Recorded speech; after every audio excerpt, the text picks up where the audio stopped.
ನಮಸ್ಕಾರ ಎಲ್ಲರಿಗೂ. ಈ ಒಂದು ವಿಡಿಯೋದಲ್ಲಿ ನಾನು ನವಿಲ್ ಗೋಡಾಡ್ ಹೇಳಿರುವ ರಿವಿಷನ್ ಟೆಕ್ನಿಕ್ ಅಂದ್ರೆ ಏನು ಅನ್ನೋದ್ರ ಬಗ್ಗೆ ಮಾತಾಡ್ತೀನಿ. ಈ ನವಿಲ್ ಯಾರು ಅಂತ ಹೇಳಿ ನಿಮ್ಗೆ ಕೆಲವೊಬ್ಬರಲ್ಲಿ ಪರಿಚಯ ಇರ್ಬೋದು. ಇವನು ಸ್ವಲ್ಪ 20th ಸೆಂಚುರಿ ಮಿಸ್ಟೇಕ್ ಆಗಿದ್ದ, US ಅಲ್ಲಿ ಇರ್ತಾ ಇದ್ದ. ಸೊ ಮ್ಯಾನಿಫೆಸ್ಟೇಷನ್ ಗಳು ಮತ್ತೆ ಇಮ್ಯಾಜಿನೇಷನ್ ಗಳು ಹೇಗೆ ವರ್ಕ್ ಆಗುತ್ತೆ ಮತ್ತೆ ಅದು ಯಾಕೆ ನಿಜ ಅಂತ ಕೆಲವೊಂದು ಚಾಪ್ಟರ್ಸ್ ಗಳಲ್ಲಿ ಅವನು ಎಷ್ಟೋ ಒಂದು ಭಾಷಣಗಳನ್ನ ಕೊಟ್ಟಿದ್ದಾನೆ. ಮತ್ತೆ ಇದ್ರ ಬಗ್ಗೆ ಅವನು ಯಾವ ತರ ಮಾಡ್ತಾ ಇದ್ದಾನೆ ಅನ್ನೋದ್ರ ಬಗ್ಗೆ ನಾನು ಒಂದು ಸೀರೀಸ್ ಅಲ್ಲಿ ಇದೇ ಚಾನಲ್ ಅಲ್ಲಿ ಹಿಂದೆ ಹೇಳಿದೆ. ಸೊ ಈ ಒಂದು ವಿಡಿಯೋದಲ್ಲಿ ರಿವಿಷನ್ ಟೆಕ್ನಿಕ್ ಅಂತ ಒಂದು ಫೇಮಸ್ ಆಗಿರೋ ಒಂದು ಟೆಕ್ನಿಕ್ ಇದೆ. ಏನಪ್ಪಾ ಇದು ರಿವಿಷನ್ ಟೆಕ್ನಿಕ್ ಅಂತ ಹೇಳಿದ್ರೆ, ಯಾವುದೇ ಮ್ಯಾನಿಫೆಸ್ಟೇಷನ್ ಮಾಡಕ್ಕೆ ನಮ್ಗೆ ಕರೆಕ್ಟ್ ಆಗಿರ್ತಕ್ಕಂಥ ಎನರ್ಜಿ ಬೇಕು ಅಂತ ಎಲ್ಲರಿಗೂ ಗೊತ್ತಿದೆ. ಯಾಕಂದ್ರೆ ಎನರ್ಜಿಯಿಂದನೇ ಎಲ್ಲವೂ ನಡೆಯೋದು. ಈ ಜಗತ್ತಿನಲ್ಲಿ ಶಕ್ತಿಯಿಂದನೇ ಎಲ್ಲವೂ ಮೂವ್ಮೆಂಟ್ ಆಗೋದು, ನಡೆಯೋದು. ಸೊ ಆದ್ರೆ ಒಂದನ್ನ ಏನಾದ್ರೂ ಏಮಿಟ್ಟು ಒಂದು ಮ್ಯಾನಿಫೆಸ್ಟೇಷನ್ ಮಾಡ್ತಾ ಇದೀನಿ ಅಂತಂದ್ರೆ ಎಷ್ಟರ ಮಟ್ಟಿಗೆ ಮಾಡ್ಬೇಕು, ಎಷ್ಟು ಎನರ್ಜಿ ಬೇಕು, ಇದ್ರ ಬಗ್ಗೆ ಅವ್ನು ಮಾತಾಡುವಾಗ ಎಷ್ಟೊಂದು ಭಾಷಣಗಳಲ್ಲಿ ಹೇಳಿದ್ದಾನೆ. ರಿವಿಷನ್ ಟೆಕ್ನಿಕ್ ಅಂತ ಅವನು ಒಂದು ಮಾತಾಡ್ತಾನೆ. ಏನಪ್ಪಾ ಅಂತಂದ್ರೆ, ಮ್ಯಾನಿಫೆಸ್ಟೇಷನ್ ಮಾಡುವಾಗ ಲೈಕ್ ವಿಜುವಲೈಸೇಷನ್ ಏನ್ ಮಾಡ್ತೀವಲ್ಲ, ಇಮ್ಯಾಜಿನೇಷನ್ ಮಾಡುವಾಗ ಒಂದು ಸೀನ್ ನ ಕನ್ಸ್ಟ್ರಕ್ಟ್ ಮಾಡಬೇಕು. ಅದ್ ಏನ್ ಸೀನ್ ಅಂತಂದ್ರೆ, ನಿಮಗೆ ಯಾವ್ದೊಂದು ಆ ಒಂದು ನೋಡ್ಬೇಕಾಗಿರುತ್ತೆ, ಆ ಒಂದು ಸ್ಟೇಟ್ ಆಫ್ ಮೈಂಡ್, ಆ ಒಂದು ಸೀನ್ ನ ಕನ್ಸ್ಟ್ರಕ್ಟ್ ಮಾಡಬೇಕು. ಆ ಸೀನ್ ಕನ್ಸ್ಟ್ರಕ್ಟ್ ಆದ್ಮೇಲೆ ನೀವು ಅದ್ರ ಒಳಗಡೆ ಹೋಗಿ ನಿಂತ್ಕೊಂಡು ಏನಾದ್ರೂ ಒಂದು ಆಕ್ಟ್ ಮಾಡಬೇಕು. ಲೈಕ್ ನೀವು ಫಾರ್ ಎಕ್ಸಾಂಪಲ್ ನೀವು ಇಷ್ಟ ಇರೋ ಒಂದು ವಸ್ತುವನ್ನ ಕೊಂಡ್ಕೊತಾ ಇದೀನಿ ಅಂತಂದ್ರೆ ಆ ಶೋರೂಮ್ ಅಲ್ಲಿ ನಿಮ್ಮನ್ನ ನೀವು ನೋಡ್ಬೇಕು. ಆ ಸೀನ್ ಒಳಗಡೆ ನಿಜವಾಗ್ಲೂ ಮಾಡುವಂತಲ್ಲ, ಮನಸ್ಸಿನಲ್ಲಿ ವಿಷನ್ ಇದು ಮಾಡ್ಬಿಟ್ಟು ಈ ತರ ಪದೇ ಮಾಡಬೇಕು ಅಂತ ಹೇಳಿ. ಎಲ್ಲಿ ತನಕ ಮಾಡ್ಬೇಕು ಅಂದ್ರೆ, ಒಂದು ಇನ್ಸ್ಟೆಂಟ್ ಅಲ್ಲಿ ಈ ತರ ಮಾಡ್ತಾ ಆಕ್ಟ್ ಆ ಶೋರೂಮ್ ಅಲ್ಲಿ ಇದ್ದು ಆ ಮುಟ್ಟೋದು, ಅಕಸ್ಮಾತ್ ಏನಾದ್ರು ವಾಚ್ ಇದ್ರೆ ಅದನ್ನ ಮುಟ್ಟೋದು, ಅದನ್ನ ಫೀಲ್ ಮಾಡೋದು, ಅದ್ ಯಾವ ಮೆಟೀರಿಯಲ್, ಯಾವ ಟೆಂಪರೇಚರ್, ಎಷ್ಟು ಜನ ಇದ್ದಾರೆ, ಆ ಸೌಂಡ್ ಏನು, ಗ್ಲಾಸ್ ಇಂದ ಮಾಡಲ್ಪಟ್ಟಿದೆಯಾ ಅದೊಂದು ಬಾಕ್ಸ್ ಇರುತ್ತಲ್ಲ ಅದೆಲ್ಲ. ಸೊ ಎಲ್ಲಿ ತನಕ ಮಾಡಬೇಕು ಅಂದ್ರೆ ಅದು ರಿಯಾಲಿಟಿ ಅಂತ ಅನ್ಸೋ ತನಕ ಮಾಡಬೇಕು. ಇದನ್ನ ಪದೇ ಮಾಡೋದಂದ್ರೆ ರಿವೈಸ್ ಮಾಡ್ತಾನೆ ಇರಬೇಕು ಅಂತ. ಸೊ ಈ ಒಂದು ಟೆಕ್ನಿಕ್ ಯೂಸ್ ಮಾಡ್ಬಿಟ್ಟು ಅವನು ಆತರ ಮ್ಯಾನಿಫೆಸ್ಟೇಷನ್ ಮಾಡ್ತಾ ಇದ್ದ ಅಂತ ಅವನ ಭಾಷಣಗಳಲ್ಲಿ ಹೇಳಿದ್ದಾನೆ. ಹೀಗೆ ಇದು ಹಿಂದೆ ನಡೆದಿರ್ತಕ್ಕಂಥ ಘಟನೆಗಳಾಗಿರ್ಲಿ, ಮುಂದೆ ನಡೆದೇ ಇರ್ತಕ್ಕಂಥ ಘಟನೆಗಳಾಗಿರ್ಲಿ, ಯಾವುದನ್ನ ಆಗ್ಬೇಕು ಅದನ್ನ ಸೀನ್ ಕನ್ಸ್ಟ್ರಕ್ಟ್ ಮಾಡು, ಆ ಸೀನ್ ಒಳಗಡೆ ಹೋಗು, ಆ ಸೀನ್ ಒಳಗಡೆ ಹೋಗಿ ಆಕ್ಟ್ ಮಾಡು. Act as if already happen ಅಂತ ಅವ್ನು ಹೇಳ್ತಾನೆ. ಯಾವ ತರ ಆಕ್ಟ್ ಮಾಡು, ನಿನಗೆ ಆಲ್ರೆಡಿ ಅದು ಆಗಿರೋ ತರ ಆಕ್ಟ್ ಮಾಡು. ಎಲ್ಲಿ ತನಕ ಆಕ್ಟ್ ಮಾಡು, ಅದು ನಿಜ ಅಂತ ಅನ್ಸೋ ತನಕ ಆಕ್ಟ್ ಮಾಡ್ಬೇಕು. ಸೊ ಈ ತರ ಮಾಡಿದ್ಮೇಲೆ ಈ ತರ ಕೆಲವೊಂದು ಸಮಯದ ಒಳಗಡೆ ಅದು ಒಂದು ಸೂಚನೆ ತಗೊಳುತ್ತೆ ಅಂತ ಅವನು ಹೇಳಿದ. ನಾನು ಒಂದು ಅನಾಲಿಟಿಕಲ್ ಮೈಂಡ್ ಎಷ್ಟೋ ಒಂದು ಹಿಂದಿನ ವಿಡಿಯೋಗಳಲ್ಲಿ ಹೇಳಿದ್ದೀನಿ. ಇದನ್ನ ಯಾಕೆ ಟ್ರೈ ಮಾಡಬಾರ್ದು ಅಂತ ಚಿಕ್ಕದಿಂದ ಸ್ಟಾರ್ಟ್ ಮಾಡ. ಈಗ ದೊಡ್ಡದಾಗಿ ಒಂದು ಕಾರ್ ಬೇಕು, ಅದು ಬೇಕು, ಕೋಟಿ ಬೇಕು ಅಂತಂದ್ರೆ ಅದಕ್ಕೆಲ್ಲ ಟೈಮ್ ಹಿಡಿಯುತ್ತೆ. ಎಲ್ಲದಕ್ಕೂ ಟೈಮ್ ಬೇಕು. ಇವತ್ತು ನೀವು ಈ ವಿಡಿಯೋ ನೋಡ್ತಾ ಇದ್ರೆ ಟೈಮ್ ಬೇಕು. ಸೊ ಅದಕ್ಕೆ ಫಸ್ಟ್ ಗೆ ದೊಡ್ಡ ಮ್ಯಾನಿಫೆಸ್ಟೇಷನ್ ಮಾಡಕ್ಕಿಂತ ಮುಂಚೆ ಚಿಕ್ಕದನ್ನ ಮಾಡ್ತಾ ಹೋಗಿ ಆಮೇಲೆ ನಂಬಿಕೆ ಬಂದ್ಮೇಲೆ ಇದು ವರ್ಕ್ ಆಗುತ್ತೆ ಅನ್ನೋದು ನಂಬಿಕೆ ಬಂದ್ಮೇಲೆ ನೆಕ್ಸ್ಟ್ ಬೇಕಿದ್ರೆ ದೊಡ್ಡದನ್ನ ಮಾಡೋಣ ಅಂತ ಹೇಳಿ ನಾ ಏನ್ ಮಾಡಿದೆ, ಒಂದು ಟೆನ್ನಿಸ್ ಬಾಲ್ ನ ನೋಡ್ಬೇಕು ನನ್ನ ಲೈಫ್ ಅಲ್ಲಿ ಅಂತ ಹೇಳ್ಬಿಟ್ಟು ಇದೊಂದು 2-3 ತಿಂಗಳಿಂದ ನಾನು ಮಾಡಿದ್ದೆ. ಇದು ನಿಜವಾಗ್ಲೂ ನನ್ನ ಲೈಫ್ ನಡೆದಕ್ಕಂತ ಘಟನೆ. ಟೆನ್ನಿಸ್ ಬಾಲ್ ನಾನು ನೋಡ್ಬೇಕು. ಇಲ್ಲೆಲ್ಲೂ ನಾನು ಟೆನ್ನಿಸ್ ಯೂಸ್ ಮಾಡೋದಿಲ್ಲ. ಇಲ್ಲಿ ನಾನು ಟೆನ್ನಿಸ್ ಆಡಲ್ಲ, ಓನ್ಲಿ ಬ್ಯಾಡ್ಮಿಂಟನ್, ಫುಟ್ಬಾಲ್ ಆತರ ಆಡ್ತಿರ್ತೀನಿ. ಟೆನ್ನಿಸ್ ಎಲ್ಲೂ ಯಾರು ಆಡೋದು ನೋಡಿಲ್ಲ, ನಾನು ಸುತ್ತಮುತ್ತ ಎಲ್ಲೂ ನೋಡಿಲ್ಲ. ಇಲ್ಲೂ ನಮ್ಮ ಅಪಾರ್ಟ್ಮೆಂಟ್ ಗಳಲ್ಲಿ ಯಾರು ಟೆನ್ನಿಸ್ ಯೂಸ್ ಮಾಡಲ್ಲ. ಸೊ ಇದು ಒಂದು ಒಳ್ಳೆ ಒಂದು ಅಪಾರ್ಚುನಿಟಿ. ಚಿಕ್ಕದೇ ಆಗಿದೆ, ಇದೇನು ಬಹಳ ಇಂಪಾಸಿಬಲ್ ಅಲ್ಲ, ದೊಡ್ಡ ತರ. ಸೊ ನೋಡೋಣ, ಮೊದ್ಲು ಇದನ್ನ ಮಾಡೋಣ. ಇದೇನಾದ್ರೂ ನನಗೆ ಕಾಣಿಸ್ಕೊಳ್ತು ಅಂತಂದ್ರೆ ಅದೇ ನಂಬಿಕೆ ಬಂದಿದ್ರ ಮೇಲೆ ಯಾವ್ದಾರ ಸ್ಟೆಪ್ಸ್ ತಗೋಬೇಕು ಗೊತ್ತಾಗುತ್ತೆ ಅಂತ ಹೇಳಿ ಇದನ್ನ ನಾನು ಮಾಡಕ್ಕೆ ಸ್ಟಾರ್ಟ್ ಮಾಡಿದೆ. ಸೊ ಏನ್ ಮಾಡಿದೆ ಅಂತಂದ್ರೆ, ಈಗ ನೀವು ಡಾಕ್ಟರ್ ಹತ್ರ ಹೋದಾಗ ಅವರು ಪ್ರಿಸ್ಕ್ರಿಪ್ಷನ್ ಬರ್ಕೊಡ್ತಾರಲ್ಲ, ಬೆಳಿಗ್ಗೆ ಹಿಂಗೆ 2 ಸಲ, ಮಧ್ಯಾಹ್ನ 2 ಸಲ ಟ್ಯಾಬ್ಲೆಟ್ ತಗೋಬೇಕು ಅಂತ ಹೇಳಿ, ಆತರ ನನ್ನ ಮೊಬೈಲ್ ಅಲ್ಲಿ ನಾನು ಒಂದು ರಿಮೈಂಡರ್ ಇಟ್ಟೆ. ಏನು ಅಂತ ಅಂದ್ರೆ, ಟೆನ್ನಿಸ್ ಬಾಲ್ ನ ಮ್ಯಾನಿಫೆಸ್ಟೇಷನ್ ಮಾಡಬೇಕು ಅಂತ ನನಗೆ ಅಲಾರ್ಮ್ ಗೊತ್ತಾಗಬೇಕು. ಯಾಕಂದ್ರೆ ನಾನು ಬಿಸಿ ಇರ್ತೀನಿ, ವರ್ಕ್ ಮಾಡ್ತಾ ಇರ್ತೀನಿ. ಕೆಲವೊಂದ್ಸಲ ಹಿಂಗೆ ಮರ್ತು ಫಾರ್ವರ್ಡ್ ಆಗಿ ಹೋಗ್ಬಿಟ್ರೆ ಇದು ಮ್ಯಾನಿಫೆಸ್ಟೇಷನ್ ಗೊತ್ತೇ ಆಗಲ್ಲ ಅಂತ ಹೇಳಿ ಬಿಸಿ ಲೈಫ್ ಅಲ್ಲಿ ಅಲಾರ್ಮ್ ಇಟ್ಟಿದ್ದೆ, ರಿಮೈಂಡರ್ಸ್ ಇಟ್ಟಿದ್ದೆ. ಆ ರಿಮೈಂಡರ್ ಅಲ್ಲಿ ಅದು ಟಕ್ ಅಂತ ಬರ್ತಾ ಇತ್ತು, ಮ್ಯಾನಿಫೆಸ್ಟೇಷನ್ ಮಾಡೋಕಂತ ಗೊತ್ತಾಗ್ತಿತ್ತು. ಓಕೆ ಅಂತ 5 ನಿಮಿಷ ಸ್ಪೆಂಡ್ ಮಾಡ್ತಾ ಇದ್ದೆ. ಬಹಳ ಟೈಮ್ ಯೂಸ್ ಮಾಡಿಲ್ಲ ನಾನು, 5 ನಿಮಿಷ ಮಾತ್ರ. ನಾ ಏನ್ ಮಾಡಿದೆ ಅಂತಂದ್ರೆ, ನಾನು ಈಗ ಲೈಕ್ ಫಸ್ಟ್ ಎಲ್ಲದೂ ಸ್ಟಾರ್ಟ್ ಆಗೋದು ಬ್ರೀದಿಂಗ್ ಇಂದ. 3 ಸಲ ದೀರ್ಘ ಉಸಿರಾಟ ಆದ್ಮೇಲೆ, ಅಂದ್ರೆ ಬ್ರೈನ್ ವೇವ್ಸ್ ಎಲ್ಲ ಕಾಮ್ ಆದ್ಮೇಲೆ, ಒಂದು ಟೆನ್ನಿಸ್ ಬಾಲ್ ನ ಇಮ್ಯಾಜಿನ್ ಮಾಡ್ತಾ ಇದ್ದೆ. ಒಂದು ಫೀಲ್ಡ್, ಆ ಫೀಲ್ಡ್ ಅಲ್ಲಿ ಮಧ್ಯದಲ್ಲಿ ನಾನು ನಿಲ್ತಾ ಇದ್ದೆ, ಕೈನ ಹೀಗೆ ಚಾಚ್ತಾ ಇದ್ದೆ. ಹೀಗೆ ಚಾಚಿದಾಗ ಒಂದು ಟೆನ್ನಿಸ್ ಬಾಲ್ ಅಲ್ಲಿ ಪ್ರತ್ಯಕ್ಷ ಆಗ್ತಿದೆ. ಯಾಕಂದ್ರೆ ಅದು ಇಮ್ಯಾಜಿನರಿ ವರ್ಲ್ಡ್ ಅಲ್ವಾ. ಸೊ ಏನ್ ಬೇಕಾದ್ರೂ ಆಗುತ್ತೆ. ಒಂದು ಟೆನ್ನಿಸ್ ಬಾಲ್ ಅಲ್ಲಿ ಪ್ರತ್ಯಕ್ಷ ಆಗ್ತಾ ಇತ್ತು. ಆ ಟೆನ್ನಿಸ್ ಬಾಲ್ ನ ತದೇಕ ದೃಷ್ಟಿಯಿಂದ ನಾನು ನೋಡ್ತಾ ಇದ್ದೆ ಹೇಗಿರುತ್ತೆ. ಯಾಕಂದ್ರೆ ರಿಯಾಲಿಟಿ ನಾನು ನೋಡಿರ್ತೀನಿ ಟೆನ್ನಿಸ್ ಬಾಲ್ ಹೇಗಿರುತ್ತೆ ಅಂತ. ಆ ವಿಷನ್ ಅಲ್ಲಿ ಅದರ ಮೈ ಮೇಲೆ ಇರತಕ್ಕಂತ ಕಲರ್, ಅದರ ಒಂದು ಸ್ಮೆಲ್ ಇರುತ್ತಲ್ಲ, ಟೆನ್ನಿಸ್ ಬಾಲ್ ಒಂದು ಸ್ಮೆಲ್, ಅದು ಒಂದು ಅದನ್ನೆಲ್ಲ ನೋಡ್ತಾ ಇದ್ದೆ. ಅಷ್ಟೇ ಅಲ್ಲ, ಇನ್ನೊಂದು ವಿಚಿತ್ರ ಆಕ್ಟ್ ಮಾಡ್ತಾ ಇದ್ದೆ ನಾನು. ನೆವಿಲ್ ಏನ್ ಹೇಳ್ತಾನೆ, ಎಷ್ಟು ರಿಯಾಲಿಟಿ ಗೆ ಸಂಬಂಧಪಟ್ಟ ಆಕ್ಟ್ ನಿಮಗೆ ಸಾಧ್ಯತೆ ಆಗುತ್ತೋ ಅವೆಲ್ಲ ಆಕ್ಟ್ ಮಾಡಿ ಅಂತ ಹೇಳಿದ್ದ. ಸೊ ಅದನ್ನ ಏನ್ ಮಾಡಿದ್ದೆ ನಾನು, ಅದನ್ನ ಬಾಯಲ್ಲಿಟ್ಟು ಕಚ್ತಾ ಇದ್ದೆ ಆ ಟೆನ್ನಿಸ್ ಬಾಲ್ ನ. ಅದು ಮೆತ್ತಗಿರುತ್ತಲ್ಲ ಹಂಗೆ ಸ್ಪಂಜ್ ತರ, ಆತರ ಮಾಡ್ತಾ ಇದ್ದೆ ನಾನು. ಹಂಗ್ ಮಾಡ್ಬಿಟ್ಟು ಅದನ್ನ ಹಿಂಗೆ ಪುಟಿಸೋದು, ಆ ಗೋಡೆ ಹೊಡೆಯೋದು, ಆ ಸೌಂಡ್ ಎಲ್ಲ ಕೇಳ್ತಾ ಇದ್ದೆ ನಾನು. ಈ ತರ ಬೆಳಿಗ್ಗೆ ಒಂದು 5 ನಿಮಿಷ, ಸಂಜೆ ಒಂದು 5 ನಿಮಿಷ, ಅಂದ್ರೆ ನಾನು ನೆನ್ಪಿಟ್ಕೊಂಡು ಮಾಡ್ತಾ ಇರ್ಲಿಲ್ಲ. ಹೇಳಿದ್ನಲ್ಲ, ರಿಮೈಂಡರ್ಸ್ ಹಿಡಿಕೊಂತ ಇದ್ದೆ ಮೊಬೈಲ್ ಅಲ್ಲಿ, ಮರ್ತ್ ಬಿಡಬಾರ್ದು ಅಂತ. ಯಾಕಂದ್ರೆ ಕೆಲವೊಂದ್ಸಲ ನಮ್ಮ ಬಿಸಿ ಲೈಫ್ ಅಲ್ಲಿ ಒಂದು ದಿನ ಈ ತರ ಮಾಡ್ಬಿಟ್ಟು ನೆಕ್ಸ್ಟ್ ಎಲ್ಲ ಮತ್ತೆ ನಂದು ಪ್ರಾಜೆಕ್ಟ್ ವರ್ಕ್ ಆತರ ಅಂತ ಒಂದು ಫುಲ್ ಹೋಗ್ಬಿಟ್ರೆ ಇದು ಮ್ಯಾನಿಫೆಸ್ಟೇಷನ್ ಆಗೋದೇ ಇಲ್ವಲ್ಲ. ಸೊ ಅದಕ್ಕೆ ಕಂಟಿನ್ಯೂಸ್ ಎನರ್ಜಿ ಬೇಕಾಗುತ್ತೆ. ಈಗ ಒಂದು 3-4 ದಿನ ಮಾಡ್ತಾನೆ ಇದ್ದೆ ನಾನು.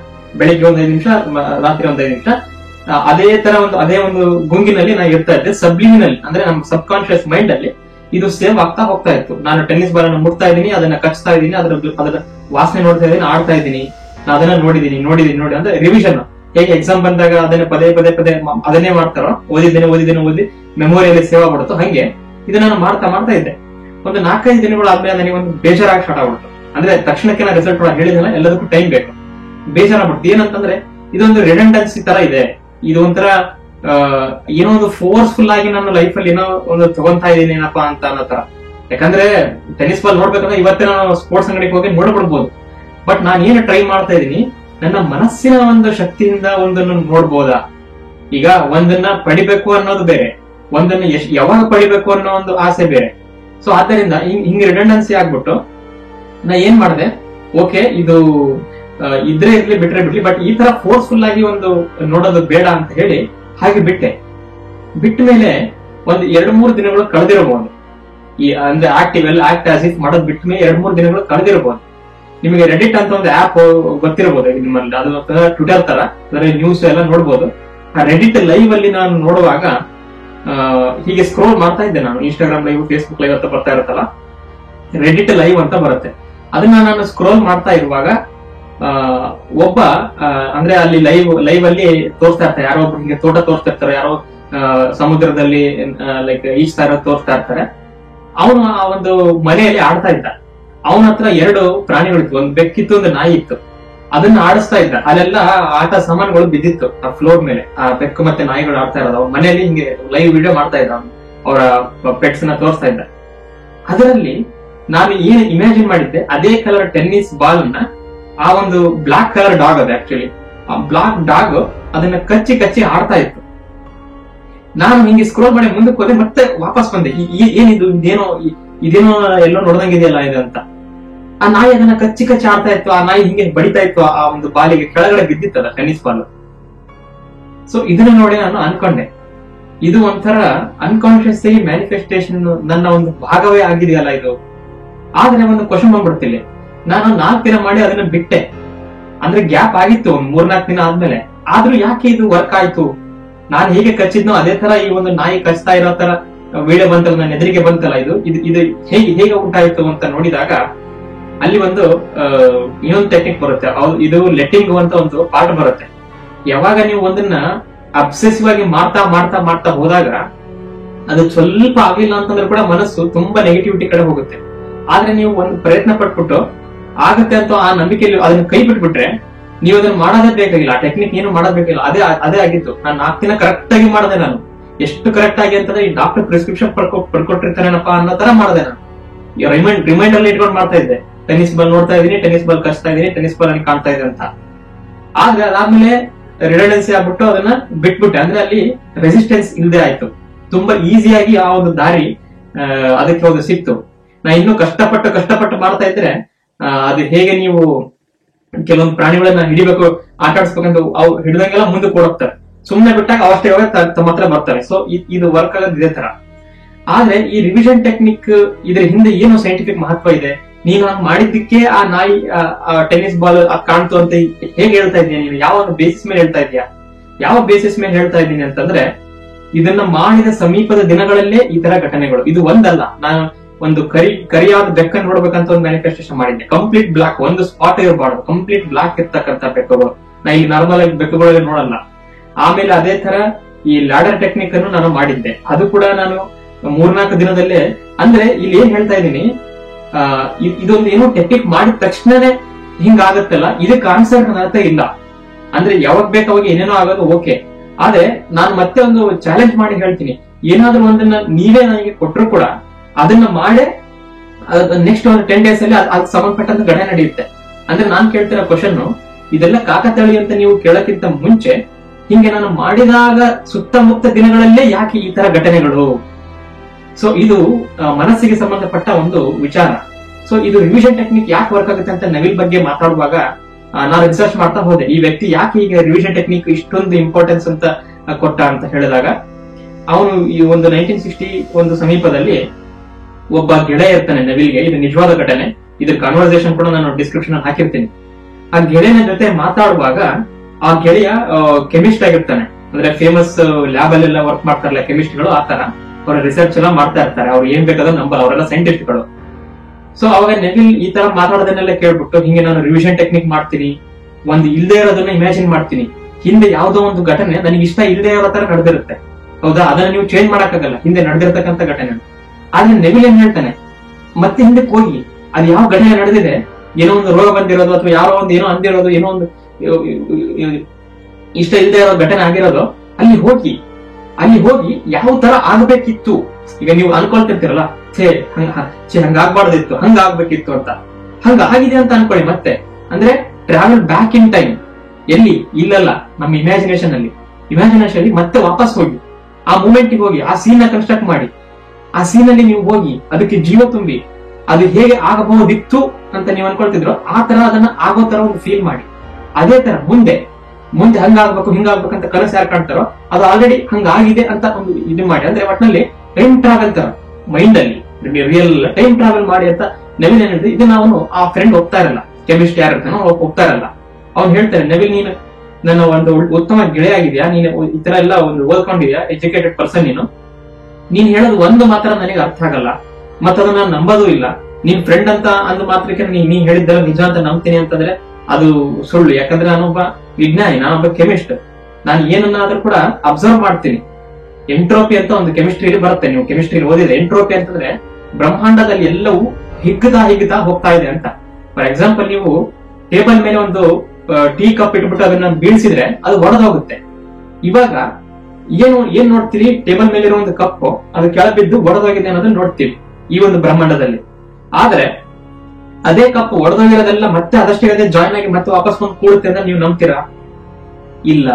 ಯಾಕೆಂದ್ರೆ ಭೌತಶಾಸ್ತ್ರದ ನಿಯಮ ಏನ್ ಹೇಳುತ್ತೆ, ಎಂಟ್ರೋಪಿ ಅನ್ನೋದು ಡಿಸಾರ್ಡರ್ ಇನ್ಕ್ರೀಸ್ ಆಗ್ತಾ ಹೋಗ್ತಾ ಇರುತ್ತೆ ಹೊರತು ವಾಪಸ್ ಬರೋದಿಲ್ಲ, ಹೋದ ಟೈಮ್ ವಾಪಸ್ ಬರಲ್ಲ ಅಂತ ವಿಜ್ಞಾನ ಹೇಳುತ್ತೆ ಅಂತ ಆ ಫ್ರೆಂಡ್ ಹೇಳ್ತಾನೆ. ಅವಾಗ ನವೀನ್ ಹೇಳ್ತಾನೆ, ನೀನ್ ಏನೇ ಹೇಳು, ನನ್ನ ಜೀವನದಲ್ಲಿ ನಾನು ಎಷ್ಟೊಂದು ಮ್ಯಾನಿಫೆಸ್ಟೇಷನ್ ಗಳನ್ನು ಮಾಡಿದ್ದೀನಿ.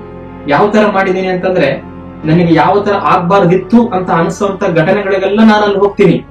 ಆ ಘಟನೆಗಳನ್ನ ನಾನು ಮತ್ತೆ ನನ್ನ ಮಲಗುವಾಗ ಅದನ್ನ ಕನ್ಸ್ಟ್ರಕ್ಟ್ ಮಾಡ್ತೀನಿ, ಆ ಸೀನಿಗೆ ಜೀವ ಕೊಡ್ತೀನಿ. ಅದು ಇನ್ನು ನನ್ನ ನೆಕ್ಸ್ಟ್ 1 ವಾರದ 2 ವಾರದಲ್ಲಿ ಆ ತರ ಘಟನೆಗಳು ನಡೀತವೆ. ನಾನೇನು ಮಾಡ್ಲಿ, ನಾನೊಬ್ಬ ವಿಜ್ಞಾನಿ ಅಲ್ಲ, ನಾನು ಇಂತರ ಕೆಮಿಸ್ಟ್ರಿಯನ್ನು ಓದಿಲ್ಲ. ನಾನು ಹೇಳೋದು ನನ್ನ ಮನಸ್ಸು ಏನೋ ಒಂದು ಹೇಳುತ್ತೋ ಅದನ್ನ ನಾನು ಹೇಳ್ತಾ ಇದ್ದೀನಿ ನಿಮಗೆ ಅಂತ ಹೇಳ್ತಾನೆ. ಈ ಘಟನೆ ಆಗಿ ಈ ತರ ಅವ್ರು ಕನ್ವರ್ಸೇಷನ್ ಮಾಡಿ ಸ್ವಲ್ಪ ವರ್ಷಗಳು ಕಳೀತವೆ. ಸ್ವಲ್ಪ ವರ್ಷಗಳು ಕಳೆದ್ಮೇಲೆ ಅಮೆರಿಕದಲ್ಲಿ ಒಬ್ಬ ಫೇಮಸ್ ಫಿಸಿಸಿಸ್ಟ್ ಇದ್ರು, ಅವ್ರ ಹೆಸರು ರಿಚರ್ಡ್ ಫೇನ್ಮನ್ ಅಂತ. ಇದು ನಾವು 12ನೇ ಕ್ಲಾಸ್ ಅಲ್ಲಿ ಇದ್ದಾಗ ದ ವ್ಯಾಲ್ಯೂ ಆಫ್ ಸೈನ್ಸ್ ಅಂತ ಒಂದು ಫೇಮಸ್ ಒಂದು ಪಾಠ ಇತ್ತು. ಅದು ನಿಮಗೂ ನೆನಪಿದೆಯಲ್ಲ ಗೊತ್ತಿಲ್ಲ, 12th PUC ಅಲ್ಲಿ ಬರುತ್ತೆ ಇಂಗ್ಲಿಷ್ ಅಲ್ಲಿ, ದ ವ್ಯಾಲ್ಯೂ ಆಫ್ ಸೈನ್ಸ್ ಅಂತ. ರಿಚರ್ಡ್ ಫೇನ್ಮನ್ ಯಾರು ಅಂತಂದ್ರೆ, ಕ್ವಾಂಟಮ್ ಎಲೆಕ್ಟ್ರೋಡೈನಾಮಿಕ್ಸ್ ಅಂತಂದ್ರೆ ಎಲೆಕ್ಟ್ರಾನ್ಗಳು ಕೊಲೈಡ್ ಆದಾಗ ಏನ್ ಆಗ್ತದೆ ಅಂತ ಹೇಳಿ ಅವರೆಲ್ಲ ರಿಸರ್ಚ್ ಮಾಡಿಬಿಟ್ಟು ಅವ್ರಿಗೆ ನೊಬೆಲ್ ಪ್ರೈಸ್ ಕೂಡ ಬರುತ್ತೆ. ಅವರು ಒಂದು ಪೇಪರ್ ಅನ್ನ ಬರೀತಾರೆ. ರಿಚರ್ಡ್ ಫೇನ್ಮನ್ ಅನ್ನೋ ಒಂದು ಫೇಮಸ್ ಫಿಸಿಸಿಸ್ಟ್, ಯಾವ್ದೋ ಒಂದು ಫಿಲಾಸಫರ್ ಅಲ್ಲ, ಮಾಂತ್ರಿಕ ಅಲ್ಲ. ಏನನ್ನ ಬರೀತಾರೆ ಆ ಪೇಪರ್ ಅಲ್ಲಿ, ಪಾಸಿಟ್ರಾನ್ ಬಗ್ಗೆ ಬರೀತಾರೆ. ಏನಿದು ಪಾಸಿಟ್ರಾನ್ ಅಂತಂದ್ರೆ, ಎಲೆಕ್ಟ್ರಾನ್ಗಳನ್ನ ನಾವು ಕೇಳಿರ್ತೀವಿ, ಆಟಮ್ಗಳು ಸುತ್ತುತ್ತಾ ಇರ್ತಾವಲ್ಲ ಎಲೆಕ್ಟ್ರಾನ್ಗಳು, ಚಿಕ್ಕ ಪಾರ್ಟಿಕಲ್. ಎಲೆಕ್ಟ್ರಾನಿಗೆ ಒಬ್ಬ ಆಪೋಸಿಟ್ ಆಗ್ತಕ್ಕಂತ ಒಬ್ಬ ಇನ್ನೊಬ್ಬ ಇದ್ದಾನೆ. ಅಂದ್ರೆ ಫಾರ್ ಎಕ್ಸಾಂಪಲ್ ಅವಳಿ ಜೋಡಿ ಅಂತ ಕರೀತಾರಲ್ಲ, ಇವನು ಕೆಂಪು ಹಾಕಿದ್ರೆ ಇವನು ಬೇರೆ ಕಲರ್, ಇವನು ವೈಟ್ ಹಾಕಿದ್ರೆ ಇವನು ಬ್ಲಾಕ್, ಇವನು ಉದ್ದ ಇದ್ರೆ ಇವನು ಗಿಡ್ಡ, ಇವನು ಬೇಕು ಅಂದ್ರೆ ಇವನು ಬೇಡ. ಅಂದ್ರೆ ಆಪೋಸಿಟ್. ಎಲೆಕ್ಟ್ರಾನ್ ಹಿಂಗ್ ತಿರುಗುತ್ತೆ ಅಂದ್ರೆ ನಾನ್ ಹಿಂಗ್ ತಿರುಗ್ತೀನಿ ಅಂತ ಪಾಸಿಟ್ರಾನ್. ಅದಕ್ಕೆ ಹೆಸರು ನೋಡಿ, electron positron, positive, electron negative. ನಾನ್ ನೆಗೆಟಿವ್ ಅಂತ ಎಲೆಕ್ಟ್ರಾನ್ ಅಂತಂದ್ರೆ ನಾನು ಪಾಸಿಟಿವ್ ಅಂತ ಪಾಸಿಟ್ರಾನ್ ಅನ್ನತ್ತೆ. ನಾನು ಮುಂದೆ ಹೋಗ್ತೀನಿ ಅಂದ್ರೆ ಇದು ಹಿಂದೆ ಹೋಗ್ತೀನಿ ಅನ್ನತ್ತೆ. ಸೊ ಇದು ಏನು ಅಂತ ಹೇಳಿ ಅವ್ರ ಪೇಪರ್ ಬರೆದಾಗ, ಎಲೆಕ್ಟ್ರಾನ್ಗಳು ಸಮಯದಲ್ಲಿ ಮುಂದಕ್ಕೆ ಹೋಗ್ತಾ ಇದಾವೆ, ಪಾಸಿಟ್ರಾನ್ಗಳು ಸಮಯದಲ್ಲಿ ಹಿಂದಕ್ಕೆ ಹೋಗ್ತಾ ಇದಾವೆ. ಅಂದ್ರೆ ಪಾಸ್ಟಿಗೆ ಹೋಗ್ತಾ ಇದಾವೆ ಅವು. ಇದನ್ನ ಅವರು ಸಾಬೀತು ಮಾಡಿದ್ದಾರೆ. ಇದನ್ನ ನಾನು ಬಾಯಿ ಸುಮ್ಮನೆ ಹೇಳ್ತಾ ಇಲ್ಲ. ಈ ಪೇಪರ್ಗೆ ನಿಮ್ಮೆಲ್ಲ ಯಾರಾದ್ರೂ ಓದ್ಬೇಕು ಅಂತ ಆ ಪೇಪರ್ ಕೂಡ ಡಿಸ್ಕ್ರಿಪ್ಷನ್ ಹಾಕಿದೀನಿ, ಹೆಂಗೆ ಇದು ಸಾಧ್ಯ ಅಂತ. ಅವ್ರಿಗೊಂದು ಕಾಲ್ ಬರುತ್ತೆ. ಜಾನ್ ವೀಲರ್ ಅಂತ ಒಬ್ಬ ಫೇಮಸ್ ಇನ್ನೊಬ್ಬ ಫಿಸಿಸಿಸ್ಟ್ ಇದ್ರು, ಅವ್ರು ಬ್ಲಾಕ್ ಹೋಲ್ ಅಂತ ಅವ್ರು ಟರ್ಮ್ ಕೂಡ ಕೊಟ್ಟರು ಅವರೇ. ಆ ಜಾನ್ ವೀಲರ್ ಅನ್ನೋರು ಕಾಲ್ ಮಾಡಿ ಹೇಳ್ತಾರೆ, ನಾವು ತಿಳ್ಕೊಂಡಿರೋ ಹಾಗೆ ಎಲೆಕ್ಟ್ರಾನ್ಗಳು ಬೇರೆ ಬೇರೆ ಅಲ್ಲ, ಎಲ್ಲ ಎಲೆಕ್ಟ್ರಾನ್ಗಳು ಒಂದೇ ಮ್ಯಾನಿಫೆಸ್ಟೇಷನ್. ಯಾವ್ದು ಮುಂದಕ್ಕೆ ಹೋಗುತ್ತೋ ಅಂದ್ರೆ ಫ್ಯೂಚರ್ಗೆ ಹೋಗುತ್ತೋ ಅದನ್ನ ನಾವು ಎಲೆಕ್ಟ್ರಾನ್ ಅಂತ ಕರಿತೀವಿ. ಯಾವ್ದು ಬ್ಯಾಕ್ ಹೋಗುತ್ತೋ ಅಂದ್ರೆ ಪಾಸ್ಟಿಗೆ ಹೋಗುತ್ತೋ ಅದನ್ನ ಪಾಸಿಟಿವ್ ಅಂತ ಕರಿತೀವಿ. ಆದ್ರೆ ಎರಡು ಒಂದೇ ಅವು. ಒಂದು ಸಮಯದಲ್ಲಿ ಮುಂದಕ್ಕೆ ಹೋಗ್ತಿದೆ, ಸಮಯದಲ್ಲಿ ಹಿಂದಕ್ಕೆ ಹೋಗ್ತಿದೆ, ಅದಕ್ಕೆ ಅವು ಬೇರೆ ಬೇರೆ ತರ ಕಾಣಿಸ್ತಾ ಇದ್ದಾವೆ ಅಂತ. ಇದನ್ನ ಅವರು ಲ್ಯಾಬ್ ಅಲ್ಲಿ ಪ್ರತ್ಯಕ್ಷವಾಗಿ ಡೆಮಾನ್ಸ್ಟ್ರೇಟ್ ಮಾಡ್ತಾರೆ. ಅದನ್ನ ಪೇಪರ್ ಅನ್ನ ನಾನು ಡಿಸ್ಕ್ರಿಪ್ಷನ್ ಹಾಕಿರ್ತೀನಿ ಹೇಗೆ ಅವ್ರು ಮಾಡ್ತಾರೆ ಅಂತ. ಅಂದ್ರೆ ಇಲ್ಲಿ ಏನ್ ತಿಳಿದು ಬಂತು, ಫೇನ್ಮನ್ ಅವರ ಒಂದು ಎಕ್ಸ್ಪೆರಿಮೆಂಟ್ ಇಂದ. ಅವ್ರು ಇಷ್ಟೇ ಅಲ್ಲ, ನೊಬೆಲ್ ಇಸ್ಕೊಳ್ತಾರಲ್ಲ, ಆ ಸ್ಪೀಚ್ ಅನ್ನು ನೀವು ಸರಿಯಾಗಿ ಗಮನಿಸಿದ್ರೆ ಆ ಸ್ಪೀಚ್ ಅಲ್ಲಿ ಅವ್ರು ಹೇಳ್ತಾರೆ, ಜಾನ್ ವೀಲರ್ ಇಂದ ನನಗೆ ಕಾಲ್ ಬಂದಾಗ ಇವನ್ ಏನೋ ಒಂದು ಹುಚ್ಚು ತರ ಮಾತಾಡ್ತಾನೆ, ಯಾವ್ದೋ ಪಾರ್ಟಿಕಲ್ಸ್ ಗಳು ಹಿಂದಕ್ಕೆ ಹೋಗ್ತಾವಂತೆ, ಪಾಸ್ಟಿಗೆ ಹೋಗ್ತಾವಂತೆ. ಪಾಸ್ಟ್ ಅನ್ನೋದು ಆಲ್ರೆಡಿ ಆಗೋಗ್ಬಿಟ್ಟಿದೆ, ನಿನ್ನೆ ಮೊನ್ನೆಗಳು ಆಗೋಗ್ಬಿಟ್ಟಿದೆ. ಮತ್ತೆ ಅಲ್ಲಿಗೆ ಹೋಗೋದು ಅಂತಂದ್ರೆ ಹೆಂಗೆ ಅರ್ಥ ಮಾಡ್ಕೊಳ್ತೀರಿ ನೀವೀಗ? ನಿನ್ನೆ ಏನೋ ಒಂದು ತಿಂದಿದ್ದೀರಿ, ನಿನ್ನೆ ಏನೋ ಒಂದು ಘಟನೆ ಆಗಿದೆ, ನಿನ್ನೆ ಏನೋ ನಡಿಬಾರ್ದು ನಡಿಬೇಕಾದದ್ದು ಏನೋ ಒಂದು ಆಗಿದೆ ಘಟನೆ ನಿನ್ನೆ, ಅಲ್ಲಿಗೆ ಮತ್ತೆ ಹೋಗ್ಬೋದು ಅಂತಂದ್ರೆ ನಿಮ್ಗೆ ಹೇಗೆ ಅನ್ಸುತ್ತೆ? ಇದನ್ನ ಅವರು ನೊಬೆಲ್ ಸ್ಪೀಚ್ ಅಲ್ಲಿ ಕೂಡ ಹೇಳ್ತಾರೆ. ಇದು ನಿಜ ಅಂತ ನನಗೆ ಗೊತ್ತಾದಾಗ ಬಹಳ ನನಗೆ ಅಸ್ಟಾನಿಶಿಂಗ್ ಆಗಿ ಕಾಣ್ತು ಇದು ಈ ಒಂದು ಸುದ್ದಿ ಅಂತ. ನೆವಿಲ್ಗೆ ಮತ್ತೆ ಆ ಒಂದು ಫ್ರೆಂಡ್ ಇರ್ತಾನಲ್ಲ, ಆ ಫ್ರೆಂಡ್ ಕಾಲ್ ಮಾಡಿ ಹೇಳ್ತಾನೆ ಸ್ವಲ್ಪ ವರ್ಷಗಳಾದ್ಮೇಲೆ, ನೆವಿಲ್ ನಿನಗೆ ನಾನು ಸ್ವಲ್ಪ ವರ್ಷಗಳ ಹಿಂದೆ ನೆನಪಿದೆ, ನಾವು ಮಾತಾಡಿದ್ವಿ, ನೀನು ಫ್ರೆಂಡ್ ಅಂತ ಮಾತಕ್ಕೆ ನೀನ್ ಹೇಳಿದ್ದೆಲ್ಲ ನಂಬಲ್ಲ ಅಂತ, ಆದ್ರೆ ನೀನ್ ಹೇಳಿದ್ದು ನಿಜ ಆಗಿದೆ. ನಾವು ಹೋದ ಘಟನೆಗಳು ನಾವು ಹೋಗಿದೆ ಅಂತ ತಿಳ್ಕೊಂಡಿದ್ವಿ, ಮುಂದೆ ಬರದೇ ಇರೋ ಘಟನೆಗಳನ್ನ ಇನ್ನೂ ಆಗಿಲ್ಲ ಅಂತ ತಿಳ್ಕೊಂಡಿದ್ವಿ. ಆದ್ರೆ ನೀ ಏನ್ ಹೇಳ್ತಾ ಇದ್ದೆ, ನಮ್ಮ ಮನಸ್ಸಿನಲ್ಲಿ ಒಂದು ಆಕ್ಟ್ ಅನ್ನ ಕ್ರಿಯೇಟ್ ಮಾಡಬೇಕು, ಒಂದು ಸ್ಟೇಟ್ ಆಫ್ ಮೈಂಡ್ ಅದು. ಅಂದ್ರೆ ನಮ್ಮ ಜೀವನ, ನಮ್ಮ ಘಟನೆಗಳು, ನಮ್ಮ ಡ್ರೀಮು, ನಮ್ಮ ಹಿಂದೆ ಘಟನೆ ಅವೆಲ್ಲ ಏನೋ ಒಂದು ಸಮಯದಲ್ಲಿ, ಈಗ ನೋಡಿ ಪಾಸ್ಟ್ ಪ್ರೆಸೆಂಟ್ ಫ್ಯೂಚರ್ ಅಂತ ಸಮಯದಲ್ಲಿ ಒಂದು ಲೈನ್ ತರ ಬರ್ತಾ ಇದೆ ಅಂತ ಅನ್ಸಿದ್ರು ಕೂಡ ಅವು ಯಾವ ಲೈನ್ ಅಲ್ಲಿ ಇಲ್ಲ, ಅವೆಲ್ಲ ಸಿಂಗಲ್ ಪಾಯಿಂಟ್ ಅಲ್ಲಿ ಇದಾವೆ, ಅವೆಲ್ಲ ಈ ಕ್ಷಣದಲ್ಲಿ ಇದಾವೆ. ಹೆಂಗಿದಾವೆ ಅಂತಂದ್ರೆ ನಮ್ಮ ಮನಸ್ಸಿನಲ್ಲಿ ಆಗ್ತಕ್ಕಂತ ಆ ಅನಂತ ಪಾಸಿಬಲ್ ವೇಸ್ ಗಳಲ್ಲಿ ಇದಾವೆ ಅಂತ ಹೇಳಿ ನೆವಿಲ್ ಹೇಳ್ತಾನೆ. ಆದ್ದರಿಂದ ನಾವು ರಿವಿಷನ್ ಟೆಕ್ನಿಕ್ ಗೆ ಯಾಕೆ ಬಹಳ ಒತ್ತು ಕೊಡ್ತಾ ಇದ್ದ ಅಂತಂದ್ರೆ, ಪಾಸ್ಟ್ ಅನ್ನೋದು ನೀವು ಹೋಗ್ಬಿಟ್ಟಿದೆ ಅಂತ ಪದೇ ಪದೇ ಪ್ರೋಗ್ರಾಮ್ ಮಾಡಿರೋದಕ್ಕೆ ನಮಗೆ ಹಂಗ ಅನಿಸ್ತಾ ಇದೆ. ಈಗ ಹಿಂದೆ ಯಾವುದೋ ಒಂದು ವಿಚಿತ್ರ ಘಟನೆಯಿಂದ ಯಾರೋ ನಿಮಗೆ ಏನೋ ಒಂದು ಬೇಜಾರಾಗಿ ಏನೋ ಒಂದು ಅಂದಿರ್ತಾರೆ, ಅವ್ರಂಗ ಅಂದ್ರು ಅಂತ ಪದೇ ಪದೇ ನೀವು ಆತರ ಸಬ್ ಕಾನ್ಶಿಯಸ್ ಲೆವೆಲ್ ಇಳಿಸಿರೋದ್ರಿಂದ ಆ ಒಂದು ಘಟನೆ ಇದಕ್ಕೆ ತುಕ್ಕು ಹಿಡಿಯುತ್ತಲ್ಲ ಕಬ್ಬಡಕ್ಕೆ, ಆ ತರ ಒಂದು ಮನಸ್ಸಿನಲ್ಲಿ ಆಗ್ಬಿಡುತ್ತೆ. ಆದ್ರೆ ನೀವು ಮತ್ತೆ ಆ ಒಂದು ಸೀನಿಗೆ ಹೋಗ್ಬಿಟ್ಟು ನನಗೆ ಯಾರು ಹಿಂಗ ಅಂದಿಲ್ಲ, ನಾನು ಈ ತರ ಡಿಸರ್ವ್ ಅಲ್ಲ, ನಾನು ಡಿಸರ್ವ್ ಆಗ್ಬೇಕಾಗಿರೋದು ಬೇರೆ ಅದಕ್ಕೆ, ಈ ತರ ಚೇಂಜ್ ಮಾಡ್ತಾ ಹೋದ್ರೆ ಬ್ರೈನಿನ ಪ್ಯಾಟರ್ನ್ ಕೂಡ ಚೇಂಜ್ ಆಗಿ, ನಮ್ಮ ಬಿಲೀಫ್ ಗಳು ಚೇಂಜ್ ಆಗಿ, ನಮ್ಮ ಲೈಫೇ ಹಂಗೆ ಚೇಂಜ್ ಆಗೋಗ್ಬಿಡುತ್ತೆ. ಸೊ ಎಲ್ಲವೂ ಒಂದು ಲಿಂಕಿಗೆ ಸಂಬಂಧ, ಒಂದಾದ್ಮೇಲೆ ಒಂದಾದ್ರೆ ಚೈನ್ ರಿಯಾಕ್ಷನ್ ತರ ಇದು. ಆದ್ದರಿಂದ ನಾನು ಏನ್ ಹೇಳ್ತೀನಿ ಅಂತಂದ್ರೆ, ನಾನು ಈ ತರ ಸಣ್ಣ ಎಕ್ಸ್ಪೆರಿಮೆಂಟ್ ಗಳು ಮಾಡ್ತೀರಲ್ಲ ಮ್ಯಾನುಫ್ಯಾಕ್ಚರಿಂಗ್, ಟೆನ್ನಿಸ್ ಬಾಲ್ ಒಂದು ಎಕ್ಸಾಂಪಲ್ ಕೊಟ್ಟೆ. ಯಾಕೆ ಕೊಟ್ಟೆ ಅಂದ್ರೆ, ಒಂದು ಪ್ರೂವ್ ಮಾಡಬೇಕಾಗಿತ್ತು, ಏನು ಹಿಂದೆ ನಡೆದಿರ್ತಕ್ಕಂಥ ಘಟನೆ, ಇವಾಗ ನಡೀತಾ ಇರೋ ಘಟನೆ, ಮುಂದೆ ನಡೀತಾ ಇರೋ ಘಟನೆ ಎಲ್ಲವೂ ಈ ಕ್ಷಣದಲ್ಲಿ ನಡೀತಾ ಇರುತ್ತೆ ಹೊರತು ಹಿಂದೆ ಮುಂದೆ ಅನ್ನೋದು ಯಾವತ್ತೂ ಇರ್ಲಿಲ್ಲ, ನಿನ್ನೆಗಳು ನಾಳೆಗಳು ಯಾವತ್ತೂ ಇರ್ಲಿಲ್ಲ. ಈ ಕ್ಷಣ ಅನ್ನೋದು ಮಾತ್ರ ಇರ್ತದೆ. ಈ ಕ್ಷಣದಲ್ಲಿ ನಮ್ಮ ಮನಸ್ಸಿನಲ್ಲಿ ಏನು ಏರಿಳಿತಗಳು ಆಗ್ತಾ ಇರ್ತವೆ. ನಾನು ಆ ಬಾಲ್ ನೋಡಿದೀನಿ, ನಾ ಆ ಬಾಲ್ ನೋಡಿಲ್ಲ, ಎರಡು ಮನಸ್ಸುಗಳು. ನನ್ನ ಕನಸಾಗುತ್ತೆ, ನನ್ನ ಕನಸಾಗಲ್ಲ, ಅವ್ರು ನನಗೆ ಸಿಗ್ತಾರೆ, ಅವ್ರು ನನಗೆ ಸಿಗಲ್ಲ, ಅವ್ರು ನನಗೆ ಬೈದ್ರು, ಅವ್ರು ನನಗೆ ಬೈದಿಲ್ಲ. ಹೀಗೆ ನನಗೆ ಭಯ ಇದೆ, ನನಗೆ ಭಯ ಇಲ್ಲ. ಎಷ್ಟೋ ಜನರಲ್ಲಿ ಈ ತರ ಏನೋ ಒಂದು ಫೈಟಿಂಗ್ ಆಗುತ್ತೆ ಆಗಲ್ಲ ಅನ್ನೋದ್ರ ಬಗ್ಗೆ ಫೈಟಿಂಗ್, ಒಂದು ಸ್ಟೇಟ್ ಅನ್ನ ಫಿಕ್ಸ್ ಮಾಡಿ ಅದನ್ನ ಪ್ರೆಸೆಂಟ್ ಮೂಮೆಂಟ್ ಅಲ್ಲೇ ಬದುಕೋದ್ರಿಂದ ಆ ವಿಚಿತ್ರ ಒಂದು ಮ್ಯಾನಿಫೆಸ್ಟೇಷನ್ಗಳು ಸಾಧ್ಯ ಅಂತ ನೆವಿಲ್ ಇದರ ಮೂಲಕ ಒಂದು ಹೇಳಕ್ಕೆ ಪ್ರಯತ್ನ ಪಡ್ತಾನೆ. ಸೊ ನನ್ನ ಒಂದು ಈ ಪ್ರಯತ್ನ ವಿಜ್ಞಾನದಲ್ಲಿ ಹೇಗೆ ಇದು ಒಂದು ನಿಜ ಅಂತ ಒಂದು ಪ್ರೂವ್ ಆಗಿತ್ತು, ಹೇಗೆ ಒಂದು ಪಾರ್ಟಿಕಲ್ಸ್ ಗಳು ಹಿಂದಕ್ಕೆ ಮುಂದಕ್ಕೆ ಹೋಗುವಂತಹ ಒಂದು ಕೆಪಾಸಿಟಿಯನ್ನ ಇಟ್ಕೊಂಡಿದಾವೆ ಅಂತ ವಿಜ್ಞಾನವೇ ಹೇಳುವಾಗ, ಮೆಟಾಫಿಸಿಕಲ್ ಆಗಿರುವಂತಹ ನಮ್ಮ ಮೈಂಡ್ ಎಲ್ಲಿದೆ ತೋರ್ಸಕ್ಕಾಗಲ್ಲ, ಮೆಟಾಫಿಸಿಕ್ಸ್ ಅಂತ ಕರೀತಾರೆ, ಮೆಟಾಫಿಸಿಕಲ್ ಆಗಿರೋ ನಮ್ಮ ಮೈಂಡಿಗೆ ಎಲ್ಲವೂ ಸಾಧ್ಯ. ಆ ತರ ಸಾಧ್ಯ ಆಗ್ಬೇಕಂದ್ರೆ ಬಿಲೀಫ್ ಅನ್ನೋದು ಬಹಳ ಪ್ರಮುಖವಾಗುತ್ತೆ ಅಂತ ನಾನು ಹೇಳಕ್ಕೆ ಟ್ರೈ ಮಾಡ್ತೀನಿ. ಮತ್ತು ಇದೇ ಈ ಬಿಲೀಫ್ ಬಗ್ಗೆ ನೆವಿಲ್ ಎಷ್ಟೋ ಸಲ ಮಾತಾಡ್ತಾ ಇದ್ದ. Everything is possible to whom he believes ಅಂತ ಹೇಳಿ ಅವನು ಬಹಳ ಫೇಮಸ್ ಆಗಿ ಹೇಳ್ತಾ ಇದ್ದ. ಎಲ್ಲವೂ ಸಾಧ್ಯ ಇದೆ ಈ ಜಗತ್ತಿನಲ್ಲಿ, ಆಗಲ್ಲ ಅಂತ ನೀವು ಅನ್ಕೊಂಡಿರೋದು ಕೂಡ ಸಾಧ್ಯ ಇದೆ. ಯಾಕಂದ್ರೆ ಆಗದೇ ಇರೋದು ನಮ್ಮ ಮನಸ್ಸಿಗೆ ಬರೋದೇ ಇಲ್ಲ. ಫಾರ್ ಎಕ್ಸಾಂಪಲ್, ಅನ್ನೋನ್ ಅಂತ ಇರೋದು ನಮ್ಮ ಮನಸ್ಸಿಗೆ ಬರೋದೇ ಇಲ್ಲ, ಯಾಕಂದ್ರೆ ಅದು ಆಲ್ರೆಡಿ ಅನ್ನೋನ್. ಸೊ ನಮ್ಮ ಮನಸ್ಸಿಗೆ ಏನೇ ಬಂತಂದ್ರೆ ಕೂಡ ಅದು ನೋನು, ಯಾವುದೇ ನೋನ್ ಇದ್ರೂ ಕೂಡ ಅದು ಪಾಸಿಬಲ್ ಅಂತ ಹೇಳ್ತಾ ಈ ಒಂದು ವಿಡಿಯೋನ ಇಲ್ಲಿಗೆ ಮುಕ್ತಾಯ ಮಾಡ್ತಾ ಇದೆ. ನಿಮಗೆ ಇದೇ ತರಹದ ಮನಸ್ಸಿನ ವಿಷಯಗಳು ಮತ್ತು ಬ್ರಹ್ಮಾಂಡದ ವಿಷಯಗಳು ಇಷ್ಟ ಆದಲ್ಲಿ ದಯವಿಟ್ಟು ನನ್ನ ಚಾನಲ್ ಸಬ್ಸ್ಕ್ರೈಬ್ ಮಾಡಿ. ಧನ್ಯವಾದಗಳು.